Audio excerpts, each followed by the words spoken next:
Hello everyone, I'm Aniket Deshmukh. Welcome you all to today's session.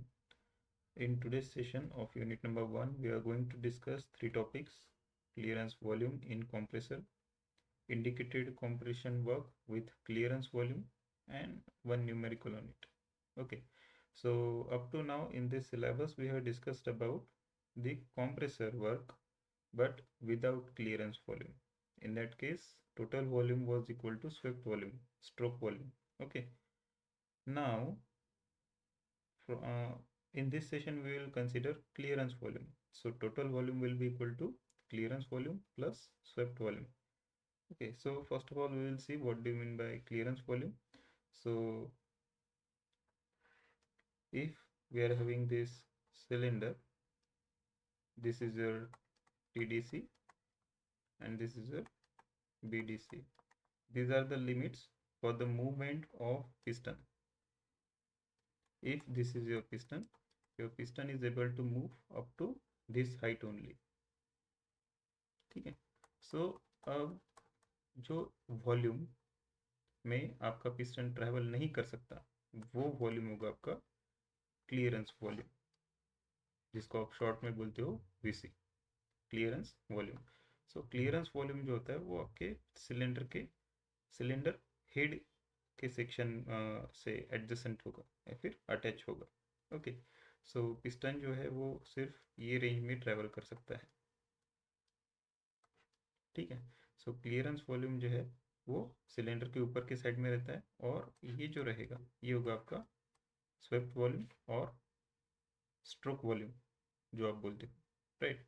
सो इसमें जो clearance volume होता है वो रखा जाता है. वाई?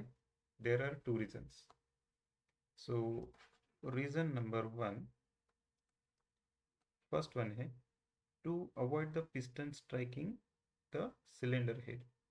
ठीक है, सो जो आपका ये पिस्टन है ये जब ट्रैवल करेगा अपवर्ड तो यहाँ पे सिलेंडर हेड पे कोलाइड नहीं होना चाहिए, इसलिए आप वहाँ पे रखते हो क्लियरेंस वॉल्यूम. ठीक है, first thing. Second reason, you need your clearance volume कि यहाँ पे जो आपके इनलेट सेक्शन है या फिर डिस्चार्ज के लिए आउटलेट सेक्शन है, सो यहाँ पे जो ओपनिंग्स है वो ओपनिंग अगर आप देखेंगे यहाँ पे तो opening with the help of wall होती है. ठीक है, either it can be suction wall और डिलीवरी वॉल, डिस्चार्ज वॉल. ठीक है, सो ये दो टाइप के आपको मिलेंगे. ठीक है, ये वाला फ्लैप टाइप होता है, फ्लैप ओपन या क्लोज होता है. ठीक है, ये ऐसे दोनों डायरेक्शन में अप डाउन ट्रैवल होता है. और ये पिस्टन जो होता है वो लीनियर मोशन में अप एंड डाउन परफॉर्म होता है. ठीक है, सो जब ये सिलेंडर के अंदर आप देखेंगे तो इसकी जो मूवमेंट है वो आप सिलेंडर के अंदर एक्सपेक्ट करते हो. That is the better reason कि अगर आपको ये वॉल्यूम को क्लोज करना है, क्योंकि जब तक क्लोज नहीं है तब तक ये कॉम्प्रेस नहीं होगा. तो जब ये कॉम्प्रेस होगा तो कॉम्प्रेस एयर नीचे से ऊपर प्रेशर लगेगा. ठीक है, और ये ऑटोमेटिकली क्या हो जाएगा, सील हो जाएगा, ऑटोमेटिकली सील हो जाएगा. जैसे ये पिस्टन है, ये वॉल है, ये वॉल जब ऊपर जाएगा तो यहाँ पे अटैच हो जाएगा और नीचे से जो प्रेशर है वो इसको पुश करेगा. ठीक है, सो ये ऑटोमेटिकली सिलेंडर को क्या कर देता है, सील कर देगा. सो ये जो मूवमेंट है या फिर ये जो अरेंजमेंट है ये अकोमोडेट करने के लिए आप क्या करते हो, बॉल की मोशन जो है वो सिलेंडर के अंदर हो, इसलिए थोड़ी सी जगह चाहिए. उसके लिए भी आप control volume, sorry not control volume, clearance volume आप वहाँ पे रखते हो. This are the reason behind कि आप ये कर सकते हो. वन मोर रीज़न जो मुझे लगता है दैट इज़ कि कोई भी मास जब आप अगर देखेंगे क्लियरेंस वॉल्यूम अगर ज़ीरो है तो पिस्टन को ट्रैवल करना पड़ेगा to the upper end, cylinder के आखिरी लिमिट तक उसको ट्रैवल करना पड़ेगा, फर्स्ट थिंग. तो कोई भी मास कितना भी आप कॉम्प्रेस करो वो ज़ीरो नहीं हो सकता. दैट्स वाई यहाँ पे आपको कॉम्प्रेस करने के बाद कुछ जगह रखनी होगी कॉम्प्रेस्ड एयर के लिए. ठीक है, उसको अलग सोल्यूशन भी है कि जब वो कॉम्प्रेशन स्ट्रोक हो रहा है, at the compression stroke inlet valve जो है या फिर सॉरी जो डिस्चार्ज वॉल है वो ओपन कर दो तो कॉम्प्रेस एयर जो है वहाँ से निकल जाएगा. ठीक है, और इफेक्टिव वर्किंग होगा, right. So this are the reasons. But इससे इफेक्ट क्या होता है कि अगर आपके पास क्लियरेंस वॉल्यूम है, ठीक है, ये ज़ीरो नहीं है, तो क्या होगा? फर्स्ट थिंग कि जो क्लियरेंस वॉल्यूम है, अब क्लियरेंस वॉल्यूम अगर आप देखेंगे यहाँ पे, तो जब मूवमेंट होगा आपका पिस्टन का, यहाँ पे आपके पास पिस्टन है, कॉम्प्रेशन स्ट्रोक आपका कंप्लीट हो चुका है, एंड आफ्टर कॉम्प्रेशन स्ट्रोक यहाँ पे कॉम्प्रेस्ड एयर प्रेजेंट है, ठीक है, क्लियरेंस वॉल्यूम में, ठीक है। डिस्चार्ज स्ट्रोक में से एयर बाहर चली गई, तो यहाँ पे आपका टैंक है, ये टैंक में भी जो प्रेशर है वो है आपका 6 बार, ठीक है। तो ये बैक प्रेशर अप्लाई करेगा, बैक प्रेशर अप्लाई करेगा, तो at the end of compression stroke air पूरी बाहर निकलने के बाद यहाँ पे जो प्रेशर रहेगा, यहाँ पे प्रेशर रहेगा 6 बार, ठीक है। क्योंकि ये जाएगा कहाँ पे? ये जाएगा ज़्यादा से ज़्यादा टैंक में, टैंक में भी प्रेशर है 6 बार का, है ना। तो यहाँ पे प्रेशर जो होता है वो 6 बार का होता है, और after completion of your compression stroke ये पिस्टन वापस नीचे आएगा। वापस जब नीचे आता है तो यहाँ पे जो 6 बार की प्रेशर की एयर है वो एक्सपांड होगी, राइट। तो एक्सपांड होने से क्या होता है कि जो स्वेप्ट वॉल्यूम है वो इफेक्टिव उतना नहीं रहता है जितना होना चाहिए, ठीक है। क्योंकि कुछ जो पार्ट है या फिर कुछ जो वॉल्यूम है वो ऑक्यूपाई कर लेता है क्लियरेंस वॉल्यूम का कॉम्प्रेस्ड एयर एक्सपांशन में। दैट्स वाई जो आपका वॉल्यूम है वो पर साइकिल में कम फ्रेश एयर ले पाता है, बिकॉज जो अंदर कॉम्प्रेस एयर है वही एक्सपांड हो जाता है, और बचे हुए वॉल्यूम में आपका फ्रेश एयर सक्शन स्ट्रोक से अंदर आएगा, ठीक है। दैट्स वाई पर साइकिल वॉल्यूम हैंडल्ड रिड्यूस हो जाता है। This is the first effect of clearance volume. Second कि इससे आपका कंप्रेसर वर्क ज़्यादा रिक्वायर्ड होता है, ठीक है। क्यों ज़्यादा काम करना पड़ेगा? क्योंकि आउटपुट कम हो रहा है, क्योंकि कम वॉल्यूम आप हैंडल कर पा रहे हो, एंड एट दैट केस अगर कम वॉल्यूम हैंडल कर रहे हो मतलब आउटपुट कम हो गया। आउटपुट अगर आपको बैलेंस करना है तो वर्क इंक्रीज करना पड़ेगा। तो क्लियरेंस वॉल्यूम अगर आपके पास है तो आपका जो वर्क है, वर्क रिक्वायर्ड वो ज़्यादा होगा, ठीक है। फर्स्ट थिंग कि क्लियरेंस वॉल्यूम से क्या होता है कि वॉल्यूम जो है वो कम हैंडल होगा, ठीक है, कम एयर आप कंप्रेस करेंगे। सेकेंड थिंग इज कि मोर पावर रिक्वायर्ड होगा, क्योंकि अगर आउटपुट कम हो रहा है, आउटपुट बढ़ाना है तो वर्क भी बढ़ाना होगा। सेम आउटपुट के लिए आपको क्या चाहिए? ज़्यादा वर्क चाहिए। एंड द लास्ट इफेक्ट जो हम यहाँ पे डिस्कस करेंगे वो है कि मैक्सिमम कंप्रेशन प्रेशर जो है वो इससे आप कंट्रोल कर सकते हो। How you can control? कि क्लियरेंस वॉल्यूम कितना रखेंगे उससे डिपेंड करता है कि आपका प्रेशर कितना होगा, ठीक है।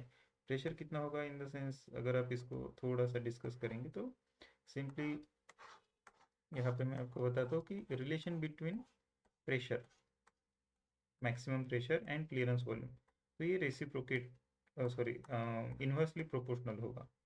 How it is inversely proportional? कि जैसे क्लियरेंस वॉल्यूम ज़्यादा है तो मैक्सिमम प्रेशर जो है वो कम हो जाएगा, ठीक है। सो अगर आप क्लियरेंस वॉल्यूम बढ़ाते हो तो जो मैक्सिमम प्रेशर है वो रिड्यूस हो जाएगा। अगर आप क्लियरेंस वॉल्यूम रिड्यूस करते हो तो प्रेशर जो है वो ज़्यादा होगा, ठीक है। So this is the effect of clearance volume. क्या क्या इफेक्ट है? First effect of clearance volume is कि actual volume handled by compressor get reduced। Next effect कि अगर वॉल्यूम हैंडल्ड कम हो रहा है इन दैट केस आउटपुट कम होगा, आउटपुट कम होगा, आपको सेम आउटपुट अगर जनरेट करना है तो ज़्यादा वर्क रिक्वायर्ड होगा, कंप्रेसर वर्क इंक्रीज होगा for same pressure ratio. And the last effect that we have discuss is कि एज द रिलेशन सेज कि clearance volume and maximum pressure. So clearance volume अगर ज़्यादा है आपके सिलेंडर में तो मैक्सिमम प्रेशर कम होगा, अगर क्लियरेंस वॉल्यूम कम है तो मैक्सिमम प्रेशर ज़्यादा होगा। So if we will see कि Vc by Vs means ratio of clearance volume to the swept volume. तो ये जो होता है ये परसेंटेज में कन्वर्ट करने के लिए आप 100 में मल्टीप्लाई कर सकते हो। तो ये होता कितना है? सो ये होगा आपका 2% टू 10%, ठीक है। सो क्लियरेंस वॉल्यूम होता कितना है? जितना आपका स्वेप्ट वॉल्यूम है उसका 2% से ज़्यादा 10% तक, ठीक है। मतलब अगर आपके पास वॉल्यूम है, स्वेप्ट वॉल्यूम है 100 लीटर का, तो आपका 2 लीटर से लेके 10 लीटर तक का क्लियरेंस वॉल्यूम आप रख सकते हो। This is the proportion that you should maintain, जो डिज़ाइन में आप कंसिडरेशन लेते हो, या फिर आप जिसको अजम्पशन भी बोल सकते हो। ठीक है। So what we have discussed कि जैसे क्लियरेंस वॉल्यूम कितना होना चाहिए, अगर आपके पास स्वेप्ट वॉल्यूम है तो क्लियरेंस वॉल्यूम कितना होना चाहिए, तो क्लियरेंस वॉल्यूम कितना होना चाहिए, वो होना चाहिए 2 to 10% ऑफ स्वेप्ट वॉल्यूम। ठीक है। So that's what we have about clearance volume. Now see, यहाँ पे ये वर्क कैसे करता है।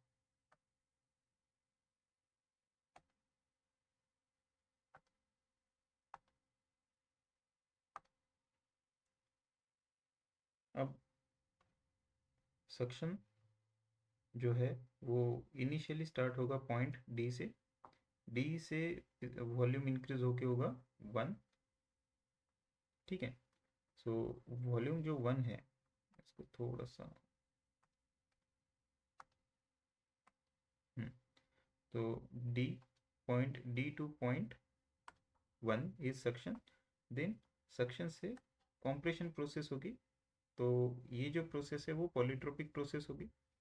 1 to 2 is polytropic process, P V raise to power N equal to constant. अब यहाँ पे एन की जगह पे एन सी लिखा है, एन सी मतलब क्या है, polytropic index of compression process. Okay. Then 2 to 3 process 2 to 3, 2 to 3 क्या होगा, इट इज डिस्चार्ज स्ट्रोक या फिर डिलीवरी स्ट्रोक, जिसमें कॉम्प्रेस्ड एयर जो है कॉम्प्रेस होने के बाद बाहर जाएगी। आफ्टर दैट अगर आप यहाँ पे देखेंगे तो नाउ दिस पॉइंट 3 मीन्स ये जो थर्ड V3 होगा that is your clearance volume. ठीक है। सो यहाँ तक कितना बाहर जाएगा, जहाँ तक क्लियरेंस वॉल्यूम है उतनी एयर बाहर जाएगी, बाकी की वहाँ पे रहेगी, मतलब पॉइंट 3। ओके। एंड फिर होता है एक्सपांशन स्ट्रोक। एक्सपांशन स्ट्रोक क्यों, क्योंकि कॉम्प्रेस्ड एयर आपकी क्लियरेंस वॉल्यूम में बची है, तो सबसे पहले फ्रेश एयर अंदर आएगी एटमॉस्फेरिक प्रेशर पे, तो उससे पहले ये खुद को एक्सपांड कर लेता है, बिकॉज जैसे कि 1 बार प्रेशर है एटमॉस्फेरिक, तो ये कॉम्प्रेस हो जाएगा 7 बार तक या फिर 6 बार तक। तो कॉम्प्रेस होने के बाद ये क्या करेगा, खुद को पहले एक्सपांड करेगा। ठीक है। उसके बाद वो कितना एक्सपांड करता है, V4 तक, पॉइंट 4 तक। तो पॉइंट 3 to पॉइंट 4 आपका होता है एक्सपांशन। एक्सपांशन कैसे होगा, again polytropic process. Polytropic process जो है इसमें आपको पॉलीट्रोपिक इंडेक्स दिया है NE। NE stand for polytropic index for expansion process. ठीक है। And again V4 to V1 या फिर point 4 to point 1 suction, 1 to 2 compression, 2 to 3 discharge, 3 to 4 again expansion, 4 to 1 again suction stroke। ठीक है। So effective swept volume will be V1 minus V4। ठीक है। So again यहाँ पे आपको relation याद रखना होगा, V4 sorry V1 minus V4 is effective swept volume, but actually swept volume कितना है, एक्चुअल ये है इफेक्टिव स्वेप्ट वॉल्यूम। ठीक है, swept volume effective, but actual swept volume जो है वो V3 तक जाता है, ये क्लियरेंस वॉल्यूम तक। ठीक है। सो यहाँ पे अगर आप देखेंगे तो V1 minus V3 is your swept volume actual. ठीक है, जो आपको यहाँ पे नीचे दिया है। ठीक है। And total volume is from V1 to point D। ठीक है। सो दिस इज अबाउट कि हाउ इट वर्क्स। सो अब अगर आपको इसका एरिया निकालना है, area means what, always you say कि area present inside the curve और under the curve is your work done. तो इसके बीच में जो एरिया है वो होगा आपका वर्क डन। ठीक है, विथ क्लियरेंस वॉल्यूम। तो ये होगा कितना, तो इसके लिए आपको क्या करना पड़ेगा, तीन देखेंगे, जैसे कि ये एरिया क्या है, तो वर्क डन जो होगा वो हम यहाँ पे देखेंगे, क्लियरेंस वॉल्यूम का वर्क डन को आप कैपिटल W बोलेंगे। सो this is capital W is, actually cycle कौन सी है, 1 2 3 4 एंड 1। अगर आप पहले के फॉर्मूला से देखेंगे विदाउट क्लियरेंस वॉल्यूम, तो आपके पास एक फॉर्मूला है।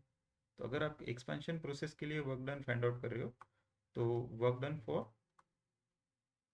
कॉम्प्रेशन प्रोसेस कितना होगा? कौन सी प्रोसेस चल रही है? P V raise to power N C equal to constant. तो ये साइकिल कौन सी होगी? You will say D 1 to E D. Okay, again अगर आपके पास एक्सपेंशन वर्क है, एक्सपेंशन का वर्क, तो वो कैसे निकालेंगे? डी यहाँ पे आएगा 4 3 E and D. okay, so basically what you can say, W equal to W compressor minus W expansion। okay, means आपके पास जो प्रोसेस है वो ये है, ठीक है। प्रोसेस ये कौन सी है? 1 2 3 एंड 4, ये इक्वल है। तो यहाँ पे अगर आप कॉम्प्रेशन प्रोसेस देखेंगे तो इट इज़ लाइक दिस, ठीक है। सो ये आपका है डी 1 2 ई डी माइनस, इसमें से आप क्या माइनस कर रहे हो?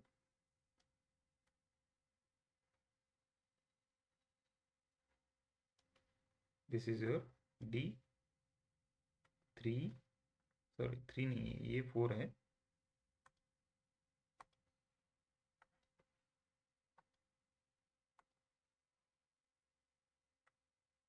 4 3 ई। ओके, सो इसमें से कुछ एरिया जो है वो आप माइनस कर रहे हो, ठीक है, विच इज़ दिस वन, ठीक है। सो ये बेसिकली आप यहाँ पे एरिया अगर देखेंगे, जो बचा वाला एरिया है वो होगा आपका ये वाला, ठीक है। कॉम्प्रेशन वर्क से अगर आप एक्सपेंशन वर्क माइनस करेंगे तो आपको ये जो साइकिल के अंदर का एरिया है वो मिल जाएगा। क्लियर है? ओके, और इसके पास, इसके लिए आपके पास फॉर्मूला भी है, प्रेशर के फॉर्म में, टेम्परेचर के फॉर्म में, ठीक है। So we can use that. So after this we will see कि how you can calculate the work done with clearance volume. अभी तक जो चल रहा था, इसके पहले जो डेरिवेशन देखा था आपने, indicated compression work without clearance volume देखा था। Now we will see with clearance volume. So actual work we will say capital W। okay, we are having a compression process। compression process कौन सी है? P V raised to power n suffix c equal to constant। expansion process कौन सी है? P V raised to power n e equal to constant, ठीक है। so actual work is equals to, अगर आप देखेंगे तो जो होगा वो आपको मिलेगा 1 2 3 4, ठीक है, which is equal to work done by compressor minus work done by expansion process. So अगर ये इक्वेशन आप देखेंगे तो इसमें आपको क्या देखना पड़ेगा कि ये एरिया कौन सा है? एरिया कौन सा है ये कॉम्प्रेशर के लिए? D 1 2 E D minus D 3, sorry ये 4 है,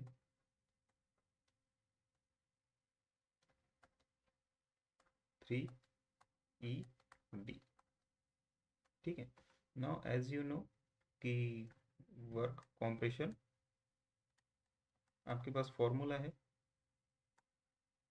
अब कॉम्प्रेशन वर्क है तो एन सी यूज होगा, N C minus 1 P one V one, यहाँ पे P one V one use कर रहे हैं प्रेशर के या फिर प्रेशर वॉल्यूम के फॉर्म में, ठीक है। P two by P one N C minus 1 upon N C minus 1, this is your work. Now expansion, एक मिनट, इसको थोड़ा सा दूसरी जगह लेते हैं।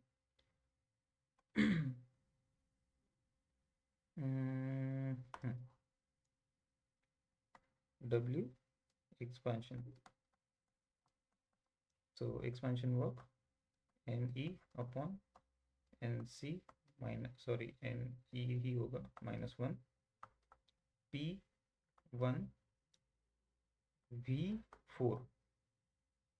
ठीक है, अब इनिशियली मैं आपको यहाँ पे यही लिख के दूंगा कि जैसे कि वॉल्यूम जो है वो P4 लेंगे हम,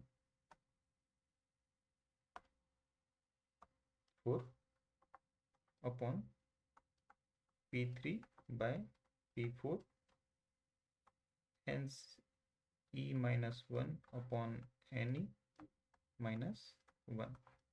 ठीक है ना, यहाँ पे आप जो कंसिडर करेंगे कि P2 equal to P3 and P1 equal to P4। भाई बेसिक क्वेश्चन तो पहले आएगा भाई। सो यहाँ पे अगर आप देखेंगे, सो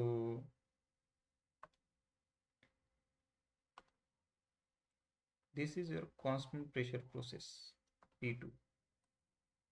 ये हॉरिजॉन्टल लाइन है, मतलब क्या है, constant pressure process. So at constant pressure process point 2 and point 3 are at same level and point 4 and point 1 is at same level. So P1 and P4 जो होगा वो सेम होगा, P2 and P3 जो होगा वो दोनों क्या हो जाएंगे, सेम होंगे। ठीक है, that's what we can say, P1 equal to P4 and P3 equal to P2 और P2 equal to P3। okay, now is it clear now कि क्यों ये है, बिकॉज कांस्टेंट प्रेशर प्रोसेस है। Suction stroke and expand discharge stroke, delivery stroke, both are constant pressure. So this value now you can replace in this equation. Okay, so what expansion के लिए आपके पास work क्या है, NE upon NE -1। अब P4 मतलब क्या हो गया, P1 V4 as it is रहेगा, P3 मतलब होगा P2 एंड P4 मतलब होगा P1, बाकी as it is NE -1 upon NE -1। ठीक है, अब ये जो है वो पूरा रेस्ट पावर में चलता है और -1 जो है वो न्यूमरेटर में।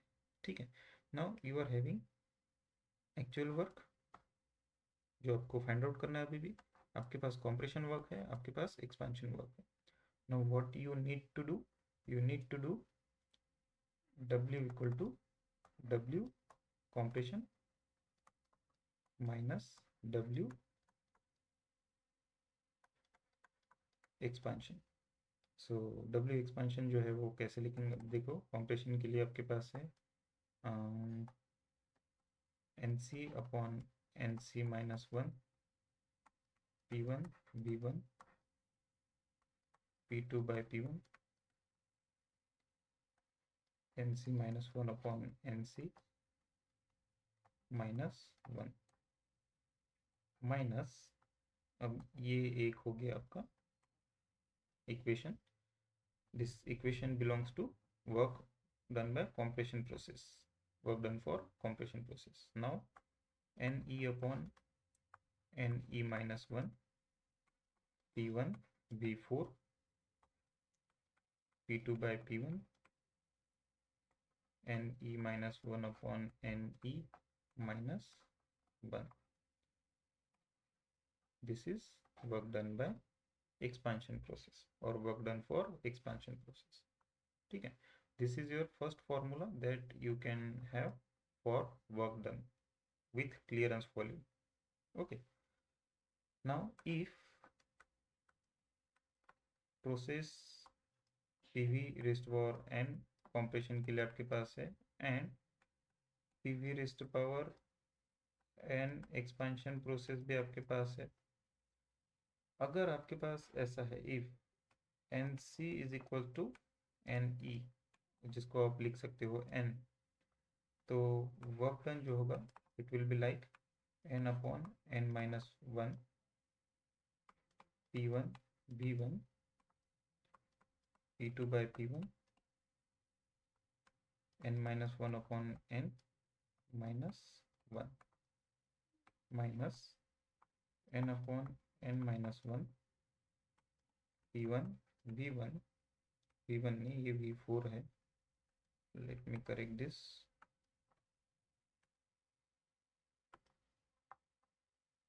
Four P2 by P1 n minus 1 upon n minus 1. Now if you will observe, capital W equal to n upon n minus 1 common है, ये ब्रैकेट पूरा एज इट इज कॉमन है, P1 is common. What is not common is V1 and V4. So you can say कि n upon n minus 1 P1 V1 minus V4 multiply by P2 by P1 n minus 1 upon n minus 1. So this will be your second formula if polytropic index of expansion process is equal to the polytropic index of compression process. Okay, so अगर आपके पास ये condition है तो आप ये formula use कर सकते हो, अदरवाइज ये फॉर्मूला आपको यूज करना पड़ेगा. Okay, I think this is clear. Now we will see a numerical on it. So we are having a question कि we are having an ideal single stage single acting reciprocating compressor has a displacement volume of 14 liter 14 liter displacement volume है, मतलब compression stroke volume आपके पास है, and a clearance volume is 0.7 liter. It receives the air at pressure of 1 bar and delivers it at pressure of 7 bar.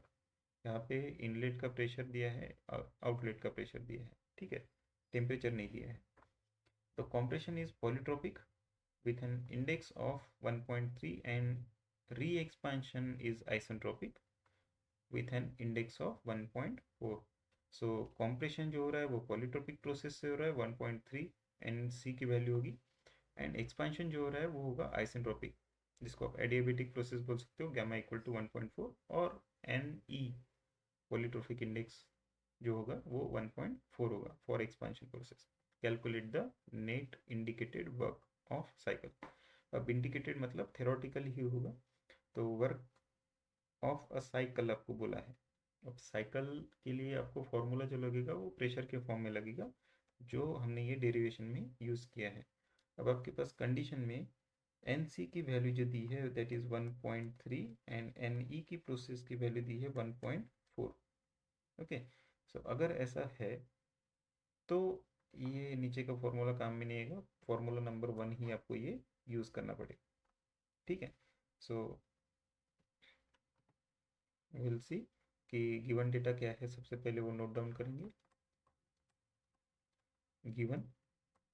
Given क्या है, सबसे पहले तो given है आपके पास VS स्ट्रोक वॉल्यूम दिया है 14 लीटर्स, ठीक है, एंड क्लियरेंस वॉल्यूम दिया है 0.7 लीटर्स का, ठीक है. प्रेशर दिया है P1 equal to 1 bar which is equal to 100 kilo pascal. Okay, and P2 दिया है आपको 7 बार का, ठीक है. सो ये हम बार में ही रखेंगे और इसको कन्वर्ट, P1 को सिर्फ कन्वर्ट करेंगे आपके किलो पास्कल में, ठीक है. देन आपके पास है NC 1.3 एंड N एक्सपांशन के लिए आपके पास है 1.4, ठीक है. व्हाट एल्स वी हैव, 1 बार 7 बार 1.4, ये सब कवर हो गया, ठीक है. सो व्हाट वी नीड, सबसे पहले अल्टीमेटली आप क्या फाइंड आउट कर रहे हो, W. उसके लिए आपको क्या चाहिए, ये फॉर्मूला में NC की वैल्यू आपके पास है, P1 की वैल्यू है आपके पास, P2 की वैल्यू है. ओके, देन सेकेंड जो हाफ है उसमें आपके पास NE की वैल्यू है, P1 की वैल्यू तो है ही, P2 की भी वैल्यू है, ठीक है. तो आपके पास क्या नहीं है, तो आपके पास नहीं है V1 और V4 की वैल्यू. V1 और V4 की वैल्यू आपके पास नहीं है। ठीक है, सो आपको क्या फाइंड आउट करना है, V1 एंड V4 की वैल्यू। सो बेसिकली V1 मतलब कितना, so V1 is equals to total volume. So total volume कितना होता है, stroke volume plus clearance volume.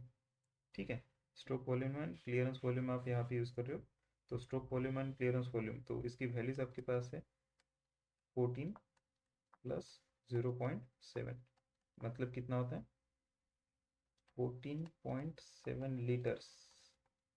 ठीक है, अब यहाँ पे अगर आप प्रोपोर्शन याद रखेंगे तो 1 मीटर क्यूब मतलब होता है 1000 litres.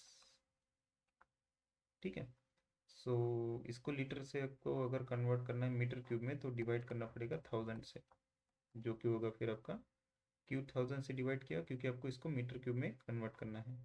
So 0.0147 metre cube, this will be your volume.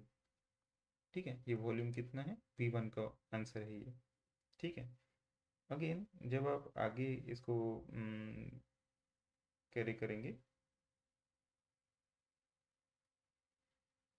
कि V3 की वैल्यू कैसे निकालेंगे, तो V3 की वैल्यू सिंपल है, आपके पास इक्वेशन है, आपके पास इक्वेशन है वी पी, हाँ, P V raise power N E equals to constant.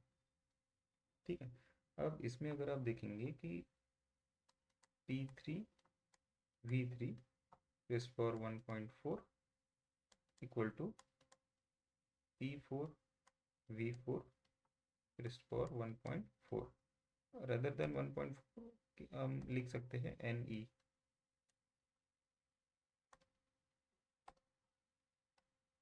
E polytropic index of expansion. So इसको अगर आप सॉल्व करेंगे तो थोड़ा सा एक अलग अलग साइड में इसको लेके आते हैं कि आपको जो चाहिए V4 की वैल्यू चाहिए, है ना। V4 की वैल्यू अगर आपको चाहिए तो V4 equal to V4 raised power n ही है अपॉन V3, इसके नीचे लेके आएंगे V3 equal to P3 by P4। ठीक है, अब P3/P4 मतलब P2/P ये हो गया। ठीक है, सो इसको हम लिख सकते हैं P2/P1। ठीक है, सो V4/V3 इक्वल टू क्या होगा, P2/P1 रेस्ट पावर 1/N। ठीक है, देयरफॉर V4 जो होगा आपका that will be V3 P2/P1 1/Ne। ठीक है, now as you know V3 equal to VC, this is clearance volume। Okay, so what clearance volume we are having, 0.7 clearance volume है, multiply by 7/1, 7 P2 का बार है, sorry P2 की value है 7 बार, P1 की value है 1 बार, rest power 1/1.4। ठीक है, अगर आप ये कैलकुलेट कर ले तो आपको V4 की वैल्यू मिल जाएगी। V4 की वैल्यू क्या है, इसको अगर आप कैलकुलेट करेंगे तो it will be like 2.81 litres. अगर आप मीटर क्यूब में कन्वर्ट करना चाहेंगे तो डिवाइड करो इसको 1000 से and you will get 0.00281 metre cube. This will be the value of V4। okay, so now you are having value of V4 and you are having value of V1। so using these two values we will solve the equation। now see, V1 की value जो है that is 0.0147 metre cube and V1 की value जो अभी हमने निकाली थी, sorry V4 की 0.000281 मीटर क्यूब। सो जो फॉर्मूला आपके पास है NC/NC-1 P1 V1 P2 by P1 NC minus 1 upon NC minus 1 minus NE upon NE minus 1, ये फॉर्मूला है P1 V4 P2 by P1 NE minus 1 upon NE minus 1. Okay, सो इसमें value put कर दो, जैसे कि NC की value है 1.3 1.3 minus 1. P1 की वैल्यू जो हम रखेंगे यहाँ पे 100 किलो पास्कल रखेंगे, ठीक है. बार में यहाँ पे वैल्यू नहीं रखेंगे, क्यों? क्योंकि ये सब चल रहा है SI यूनिट में, ठीक है. नाउ V1 की वैल्यू क्या है? V1 की वैल्यू है 0.0147. P2 is 7/1. अब यहाँ पे आप बार में वैल्यू रख रहे हो क्योंकि आपका रेशो है. आपको अगर इसको किलो पास्कल में कन्वर्ट करना है तो आपको क्या करना पड़ेगा? 700/100. बट इसका रेशो जो है ऑलवेज सेम ही रहेगा, ठीक है. आंसर इसका आएगा 7, ठीक है. सो इसको आप 7/1 लिखो या फिर 700/100 लिखो, one and the same thing it will be. So this is now again rest power में आपके पास है 1.3 माइनस 1 अपॉन 1.3 माइनस 1, ठीक है. माइनस, अब इसमें आप जो सॉल्व करेंगे कि जैसे NE की इक्वेशन हम यहाँ पे लिखेंगे. NE की वैल्यू है 1.4 upon 1.4 minus 1. Again P1 is 100 multiply by V4 की वैल्यू 0.00281. 7/1 1.4 माइनस 1 अपॉन 1.4 माइनस 1, ठीक है. अगर आप दोनों को एक साथ सॉल्व करेंगे, कैलसी में डालेंगे तो टाइम लगेगा. बेटर थिंग इज कि आप इसको 1/1 सॉल्व करो, तो आपको 1/1 इसके आंसर मिल जाएंगे and you will be able to solve it easily. 3.61 पहले इक्वेशन का आंसर आता है, माइनस एक्सपेंशन वर्क जो आता है that is 0.731 and final answer you can have 2.88. अब इसका यूनिट क्या होगा? Unit will be kilo joule पर साइकिल, ठीक है. अगर आप क्वेश्चन भी ऑब्जर्व करेंगे तो इसमें भी आपको पूछा है indicated work of a cycle, means पर साइकिल आपको पूछा है. So your answer is in kilo joule पर cycle. Okay, so this will be your work. Okay, this is about our today's session. What we have discussed? We have discussed about our clearance volume, the role of clearance volume in our compressor. So 2 reasons we are having and 3 effects we have discussed. After that we have discussed how the PV cycle will look like. 1 2 3 4 1 is the actual process and उसका work done भी वैसे ही आप निकालेंगे. सो वो आपने calculate किया जैसे actual work done जो है, फिर वर्क डन जो है दैट विल बी माइनस या फिर work done equal to work done by compressor minus work done by expansion process. Okay, so for that we have equations, we have subtracted 2 equations and finally we got this formula, ठीक है. आपके पास values अगर different है, polytropic index for expansion and for compression, so अलग अलग है तो ये ऊपर वाला फॉर्मूला यूज होगा. अगर सेम है दोनों तो नीचे वाला एक फॉर्मूला सिंपल वाला यूज कर सकते हैं. And after that we have seen this numerical.